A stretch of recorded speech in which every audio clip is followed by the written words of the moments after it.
कहानी एक पुरानी सरकारी स्कूल की है जो शहर के बाहरी इलाकों में स्थित था।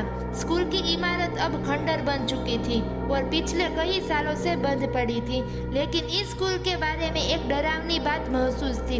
हर रात वहां बच्चों को खेलने और हंसने की आवाजें आती थी। लोग कहते थे कि इस स्कूल में 15 साल पहले एक भयानक आग लगी थी जिसमें कई बच्चे और एक टीचर की दर्दनाक मौत हो गई थी। उसके बाद से इस स्कूल को बंद कर दिया था। आर्यन इस कॉलेज का एक छात्र जो रहस्यमयी और डरावनी जगहों पर डॉक्यूमेंट्री बनाने के लिए जाना जाता था, इस स्कूल के बारे में सुनकर वहां जाने का फैसला करता है। उसके दोस्त समीर और पायल उसे रोकने की बहुत कोशिश करते हैं, लेकिन आर्यन जिद पर अड़ा रहता है। आखिरकार वे दोनों उसके साथ जाने के लिए तैयार हो जाते हैं। अमावस्या की रात थी। तीनों स्कूल पहुंचते थे। बाहर से स्कूल की इमारत डरावनी लग रही थी। टूटी हुई खिड़कियां, दरारें भरी दीवारें और सन्नाटे में झूमते पेड़। जैसे ही उन्होंने गेट खोला, वहां से एक अजीब सी ठंडी हवा निकली। आर्यन ने अपने कैमरों को ऑन कर दिया और तीनों अंदर चले गए। अंदर की दीवारों पर जले हुए हाथ के निशान थे। समीर ने कहा, यह जगह बहुत अजीब है, हम वापस चलना चाहें, लेकिन आर्यन ने उसे शांत कराया और आगे बढ़ने को कहा। जैसे ही वे क्लासरूम में पहुंचे, उन्हें बच्चों की धीमी धीमी हंसी सुनाई दी। पायल ने डरते हुए पूछा, यह आवाजें कहाँ से आ रही है? तभी एक पुरानी टूटी हुई ब्लैक बोर्ड पर कुछ अपने आप लिखने लगा।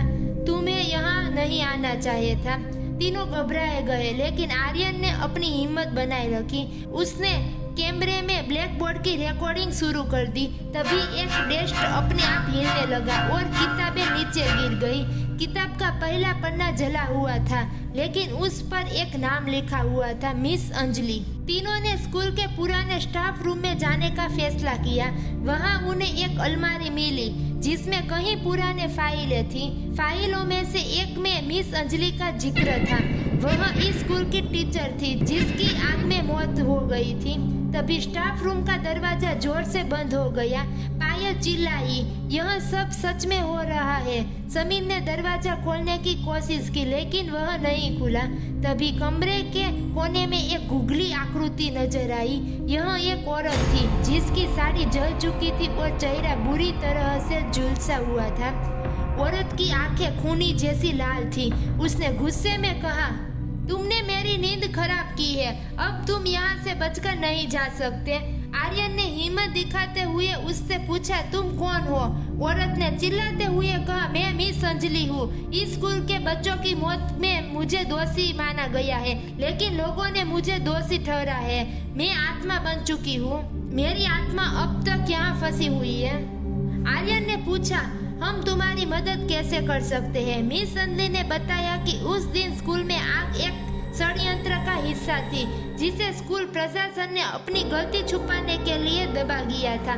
मिस अंजलि की आत्मा तभी मुक्त हो सकती है जब सच्चाई दुनिया के सामने आए। आर्यन ने वादा किया कि हम इस सच्चाई को उजागर करेंगे। मिस अंजलि ने तीनों को वहां जाने का रास्ता दिखाया, लेकिन जैसे ही वे मुख्य गेट की तरफ बढ़े, उन्हें ऐसा लगा जैसे कोई अदृश्य ताकत उन्हें रोक रही है। गेट पर बच्चों की परछाई नजर आई जो जोर जोर से हंस रहे थे। आर्यन ने अपने कैमरा में रिकॉर्डिंग जारी रखी। उसने गेट के पास खड़े होकर चिल्लाया, हम यहाँ तुम्हारी मदद करने के लिए आए हैं, कृपया हमें जाने दो। कुछ देर बाद बच्चों की परछाई गायब हो गई और गेट अपने आप खुल गया। तीनों किसी तरह से बाहर निकल गए। आर्यन ने वह रिकॉर्डिंग अपने चैनल पर डाली जिसमें उसने स्कूल प्रशासन की सच्चाई उजागर की। वीडियो वायरल हो गया और मिस अंजलि की कहानी सबको पता चली। स्कूल प्रशासन को सजा मिली, लेकिन कहते हैं कि आज भी उस स्कूल में रात को बच्चों की हंसी सुनाई देती है। शायद वे आत्माएं अभी भी अपनी शांति की तलाश में है।